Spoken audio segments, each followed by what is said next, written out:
Mark Rothko is one of the most celebrated artists of his generation, pioneering abstract expressionism and color field painting. He layers rectangular shapes, creating horizontal bands in which the adjacent colors tremble, vibrate, and even seem to emanate light. A spiritual character resides beneath the brushstrokes. His works are also linked to tragedy, ecstasy, and the sublime. Rothko believed strongly in abstract painting can directly represent the fundamental nature of human drama. In fact, he struggled with his personal drama, as a troubled figure with tormented thoughts, suffering off melancholia, before committing suicide in 1970 in New York City. This is the story of Mark Rothko. September 25 in 1903, Markus Rothkowitz was born in Vansk, Russia, known today as Daugavpils, Latvia. The Rothkos immigrated to the United States when Mark, their fourth and youngest child, was just 10 years old. The Latvian family settled in Portland, Oregon. Mark Rothko wanted to become an engineer or an attorney, so he went to the Yale University in 1921. But in the end, he gave up his studies just 2 years later, set to move to New York City in 1923, and to pursue his true avocation, painting. Rothko attended art classes studying under Max Weber at the Art Students League. Here we encounter his earliest works, figurative, and reminiscent of modern masters such as Paul Cézanne.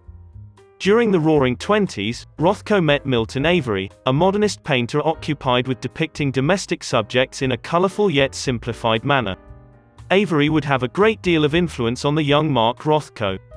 While also teaching children at the Center Academy of the Brooklyn Jewish Center, during the 1930s Rothko mainly painted street scenes, subway scenes, and interiors, often populated with enigmatic figures.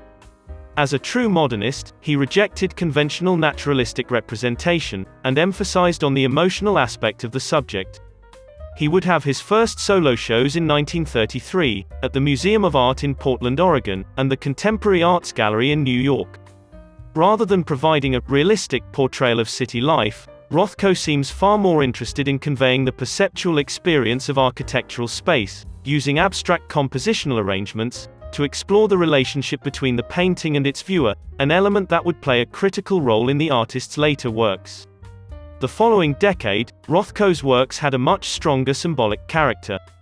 Due to the social climate of collective anxiety, the depression of the 1930s, fascism and the Second World War, Rothko felt the figure could not express the profound magnitude of the tragedy of the human condition. Doing so, Rothko and his contemporaries were in search for a new visual language, new idioms, and new aesthetics. In 1943, Mark Rothko, Adolf Gottlieb and Barnett Newman wrote to the New York Times, "It is a widely accepted notion among painters that it does not matter what one paints, as long as it is well painted. This is the essence of academicism. There is no such thing as a good painting about nothing. We assert that the subject is crucial and only that subject matter is valid, which is tragic and timeless. That is why we profess a spiritual kinship with primitive and archaic art." As a result, his works during the 1940s are marked by myths and symbols. Rothko finds inspiration from classical literature, such as Greek mythology, or religious literature, such as the Old and New Testament. With several of his paintings referring to specific passages from the aforementioned sources, Rothko does not aim to deal with the anecdote in particular, but tries to grasp the spirit and myth of the passage, which is connected to all great stories and myths, and of all times.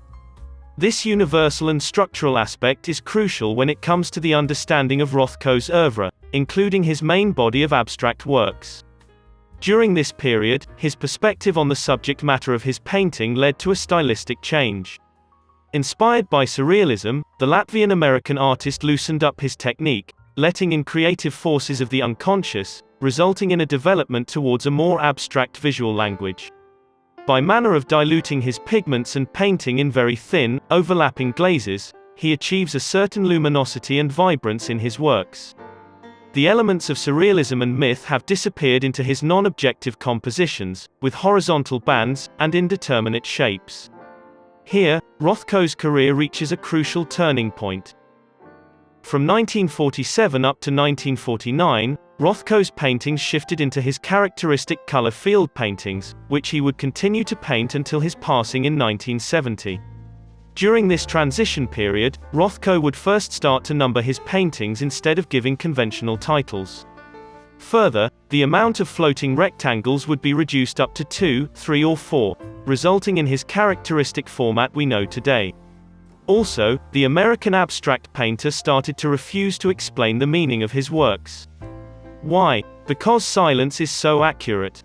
He feared the explanatory words would paralyze the viewer's imagination or personal interpretation. Rothko experimented with his paint, combining both oil and egg-based paint, applying them in thin washes onto the canvas. The deceivingly simple compositions are in fact filled with painterly effects and techniques.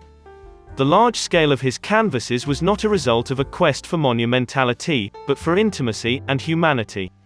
Doing so, one is able to approach the picture closely, resulting in an experience within the picture, instead of from a distance. Further, small-scale works lend themselves more to narrative painting, whereas large pictures, in the tradition of monumental history painting, are like dramas, with the viewer being a participant in this drama in a very direct manner. During the late 1940s and especially throughout the 1950s, Rothko's fame was increasing exponentially. He traveled to Europe and became a highly successful artist. However, at the same time he felt a growing personal seclusion. Rothko believed he was a misunderstood artist, and his works were often bought for the wrong reason, nor did the critics or the audience truly grasp the meaning of his works. They categorized him as abstraction, whereas Rothko intended to go beyond. From the late 1950s and onwards, often referred to as his late works, Rothko's palette began to darken dramatically. At this point, Rothko took on the mural commission in the Seagram building in New York City, altering his motif from a closed form to an open form, as if he depicted a portal. Throughout the 1960s, his darkened palette dominated his works, as if poems of the night, as his dear friend and poet Dora Ashton described so accurately. From 1964 until 1967, Rothko worked on the famous Rothko chapel paintings.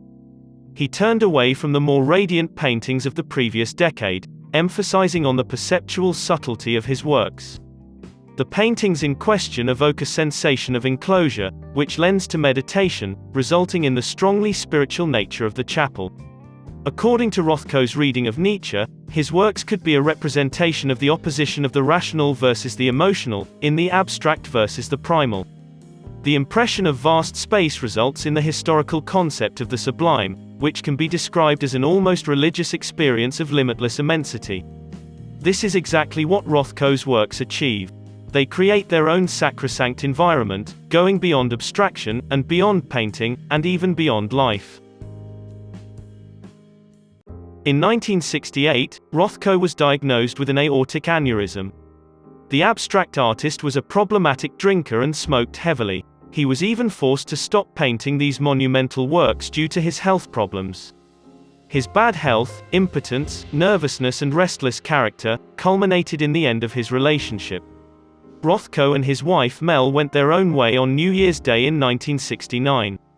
He moved into his studio, where he would be found dead on the kitchen floor, in February 25 of 1970, by his studio assistant. The artist had committed suicide, by manner of overdose and a vicious cut in his artery with a razor blade. The very same day, his Seagram murals arrived in London for display at the Tate, and are still on view up to this very day. Here, 5 decades later, one can still sense his presence. The intensity of his life, his paintings, and his unmistakable mastery. However, this mastery came at the highest price possible.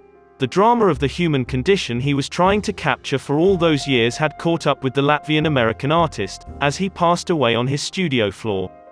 Lonely, misunderstood, and swirling in his tormented thoughts. But where his life ends, his paintings go on. And as he had intended, they go beyond.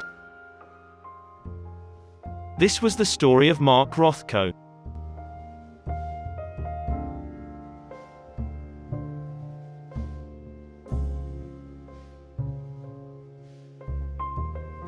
Make sure to watch our video on the story of David Hockney next, and feel free to consider subscribing to our channel for more contemporary art.